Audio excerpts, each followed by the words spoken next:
Although Donald Trump has been the most pro-life president we ever had, he got Roe v. Wade overturned when everybody else talked about doing it. Bush talked about doing it. Reagan talked about doing it, but Trump got it done. The Pope is way more conservative on abortion. Trump is happy it went to the States, which was way better than we had it, but the Pope believes we should have it banned completely 100% federally in every country. So the Pope is more conservative than MAGA and Trump on the issue of abortion. On same-sex unions and same-sex marriage, the Pope is against both. Trump is okay with both. So he's more conservative than Trump and MAGA on those issues. Trump appointed Paula White, a female pastor, to head his religious freedom committee. The Pope is against ordaining women. So he's more conservative than Trump and MAGA on that. The Pope I'm talking about is Pope Francis.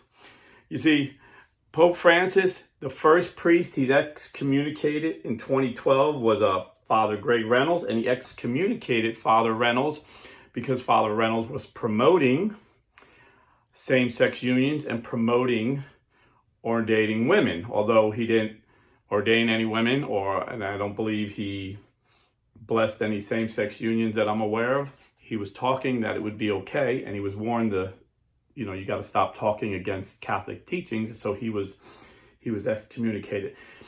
The second priest that Pope Francis excommunicated was Father Roberto Daniel from Brazil for saying publicly that homosexuality isn't a sin. Again, he was warned, stop saying this, and he kept saying it, so he was excommunicated. So my Protestant brothers and sisters are always surprised when I tell them how conservative Pope Francis is. And he's like, well, why do you have other Catholics saying he's a liberal? I'm like, because what they call liberal and conservative is different than what you and I would call conservative liberal. You see, they dislike Vatican II and they dislike the new Mass, what we call the ordinary Mass. So in the beginning, when Pope Francis was made Pope, they started out like they are with Pope Leo, and they were nice. Oh, he's a good Pope. They didn't say nothing. It took a little while before they started accusing him, and then they started lying about him and slandering him and making him out to be something he wasn't, a liberal. So, you see, they liked Pope Benedict a little better because when Pope Benedict came in, he said he wanted to bring the SSPX out of schism. So he lifted the excommunication of the living bishops that Marcel Lefebvre had ordained illicitly. He lifted their excommunication and he allowed the Latin Mass to be said again, what they call the TLM, actually the 1962 Missal. Because the ordinary Mass is the Latin Mass as well. We use Latin in it as well. It's just not the 1962 Missal that they prefer. And Pope Benedict said he did that in hopes of bringing the SSPX out of schism. But as the leading canon lawyer in America, Cardinal Burke, said, until they recognize that all of Vatican II is legitimate, because there's parts they disagree with. They cherry pick, like cafeteria Catholics, what part of Catholicism they like.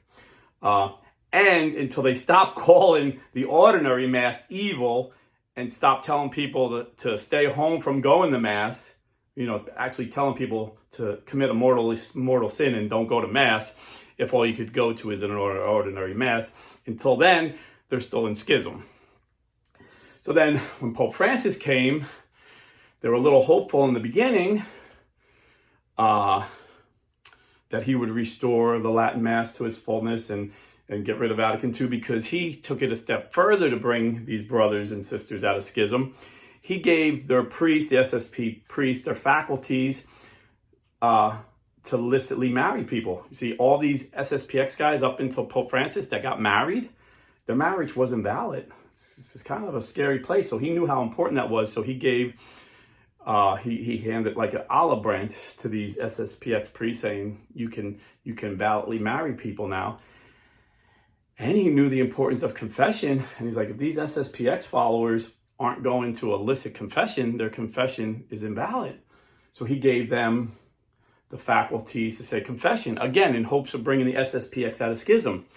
But instead, they kind of bit the hand that was feeding them, and they got like anti-Pope Francis because he wasn't allowing the TLM to flourish as much as they wanted. So then, with the little bit of freedom they got from Pope Benedict, they were using it to cause division. And even Pope Benedict said, I allowed it to cause healing and unity, but many other leaders used it to cause division, to kind of act like they're superior, kind of like the Pharisees. And so Pope Francis started limiting it, saying each bishop can, decide how they're going to do it, but basically limiting it. And this got these folks, and not only the SSPX, actually, there are other Catholics that prefer the 1962 missal that aren't a part of the SSPX, are actually going to a church that's in union with the Pope. They're not in schism. And they were getting mad because their mass was limited. So their anger made them act like spoiled brats, saying, he's abusing me. This is a crisis. Oh my goodness, I can't go to the mass I prefer. And then they started lying about him, saying that he supports same-sex unions. So he had to publicly come out and say, well, the church cannot bless same-sex unions because God cannot bless sin. Saying, he supports homosexuality. He said, who am I to judge? When, if you listen in context, a reporter was asking Pope Francis about a specific priest, if he was gay and he repented, went to confession, and do you believe that he could be restored? And he said, who am I to judge him? And the left-wing media left out him, and the right-wing media that disliked Pope Francis just repeated what the left-wing media said. So you didn't get the context. You had him like generally saying, who am I to judge a gay person? Totally out of context. When we know Pope Francis was very outspoken when he spoke to Italian bishops about gay men entering the seminary. He said, don't let them in if they have a hint of femininity. And he went on 2 different occasions. The Vatican had to apologize because he used the F word, which is a slur for gay people, twice. But the left-wing media was kind of confused about that. They kind of let it go. And the right-wing media that hated him just ignored it. So Pope Francis was more MAGA than a lot of these guys, believe it or not. But like my priest said this weekend, the new Pope, we shouldn't pigeonhole him, because when you're Catholic, you belong to the universal church, and we shouldn't be identified by politics, left, right, or in between, MAGA. The Pope is above politics. He's the leader of the church that Jesus started, the universal church, so we shouldn't pigeonhole him as a politician. He's our father, our spiritual father. But he happens to be a registered Republican because he's pro-life and he's pro-traditional marriage. And he's been a pro-life warrior his whole life. He led up, when he was in college at Villanova, he led a pro-life organization there. So he's always been a pro-life warrior. He's always been outspoken. Again, he agrees with Pope Francis about ordaining women. He don't think we should ordain women. He agrees with Pope Francis on every issue, actually, because they're both Catholic. And like me, I think he believes Pope Francis was a living saint, and I would not be surprised if he canonizes him shortly. He speaks like me, speaks very highly of Pope Francis, had a good friendship with Pope Francis. He went and prayed before his tomb, asking Pope Francis to pray for him, I'm sure.